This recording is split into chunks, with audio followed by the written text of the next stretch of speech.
नमस्ते। आज हम एक बहुत ही पावरफुल थेरेप्यूटिक प्रोटोकॉल को समझने वाले हैं। हम इसे स्टेप बाय स्टेप तोड़कर देखेंगे ताकि ये पूरा 90 दिन का सफ़र बिल्कुल साफ और आसानी से मैनेज करने लायक लगे। चलिए, सबसे पहले इसके मूल कॉन्सेप्ट को समझते हैं। इसे ऐसे सोचिए, सटीवा है आपके शरीर की डे शिफ्ट, जो दिन भर आपको एनर्जी और काम करने की ताकत देती है, और इंडिका है आपकी नाइट क्रू, जो रात में गहरी मरम्मत का काम करती है। यही दिन और रात का साइकिल है जो हमारे सेल्स को ठीक होने का पूरा मौका देता है। तो आज हम क्या क्या कवर करने वाले हैं? पहले तो समझेंगे ये 24 घंटे का हीलिंग साइकिल, फिर देखेंगे 90 दिन का पूरा रोड मैप, अपनी डेली रूटीन को कैसे मास्टर करें, और हाँ, सबसे ज़रूरी सेफ्टी के लिए क्या क्या करना है, और इससे आखिर में आत्मविश्वास कैसे बढ़ता है। तो चलिए, सबसे पहले और सबसे ज़रूरी सवाल पर आते हैं, है ना, कि आखिर ये 24 घंटे वाला दिन और रात का तरीका इतना असरदार है क्यों? आइए इसे समझते हैं। देखिए, इसका लक्ष्य बहुत सीधा सा है। शरीर के कैनेबिनॉइड रिसेप्टर्स को 24 घंटे मतलब 24/7 सैचुरेटेड रखना या भरा रखना। दिन में सतीवा आपको जगाए रखता है और काम करने में मदद करता है, और रात में इंडिका गहरी अच्छी नींद देती है, जो शरीर के लिए सबसे ज़रूरी वक्त होता है जब हमारे सेल्स खुद की मरम्मत करते हैं। ठीक है, तो अब ज़रा रोड मैप पर नज़र डालते हैं। ये 90 दिनों का सफ़र आखिर दिखेगा कैसे? चलिए इसे एक एक करके देखते हैं। पहला महीना पूरी तरह से बस शरीर को धीरे धीरे इसकी आदत डलवाने के बारे में है। यहाँ एक ही नियम चलता है, शुरू करो कम से और आगे बढ़ो धीरे धीरे। कोई जल्दबाजी नहीं करनी है।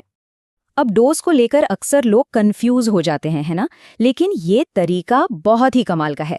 हम शुरुआत करेंगे चावल के दाने के साइज से, मतलब कोई मुश्किल नाप तौल नहीं, बस एक सिंपल विजुअल गाइड, ताकि डोज हमेशा सही रहे। अब आता है दूसरा महीना। तब तक शरीर थोड़ा बहुत तैयार हो चुका होता है। अब हम धीरे धीरे डोज को उस लेवल तक ले जाएंगे जहां वो अपना काम कर सके, जिसे कहते हैं थेरेप्यूटिक रेंज।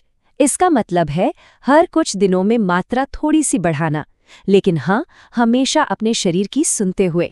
इस चार्ट में आप देखेंगे कि डोज बढ़ाने की रफ्तार अब थोड़ी तेज हो जाएगी, पर घबराना नहीं है। यहाँ सबसे ज़रूरी चीज़ है रेगुलरिटी। अगर आप रोज समय पर डोज लेते रहेंगे तो बॉडी की टॉलरेंस आराम से और सुरक्षित तरीके से बढ़ती जाएगी। और लीजिए, हम आ गए आखिरी फेज में। अब बस हमें उस पूरी थेरेप्यूटिक डोज को मेंटेन करना है।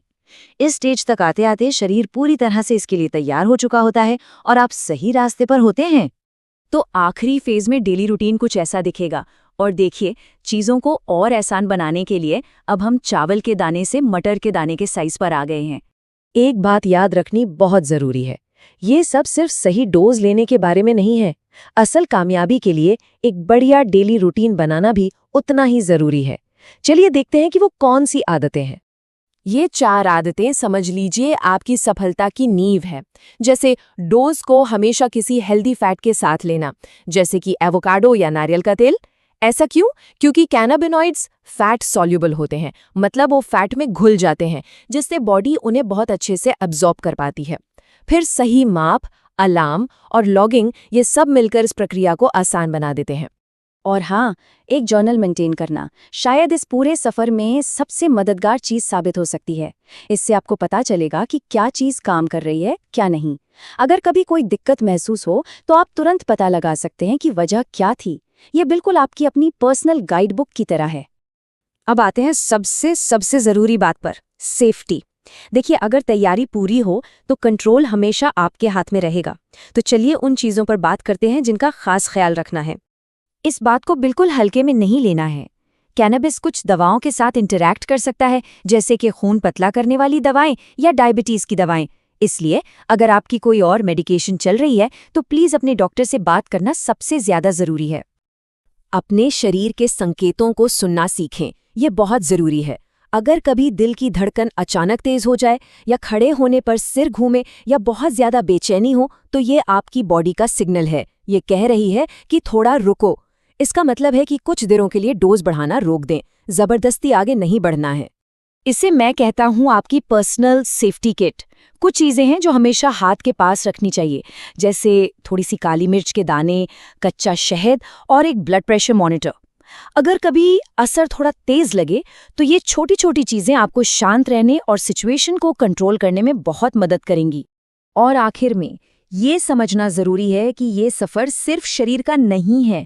जब आप इस पूरे प्रोसेस को मैनेज करना सीख जाते हैं तो एक जबरदस्त कॉन्फिडेंस आता है जो बहुत लंबे समय तक आपके साथ रहता है। ये सलाह किसी ऐसे व्यक्ति की है जो इस रास्ते पर चल चुका है, और ये बहुत ही कीमती है।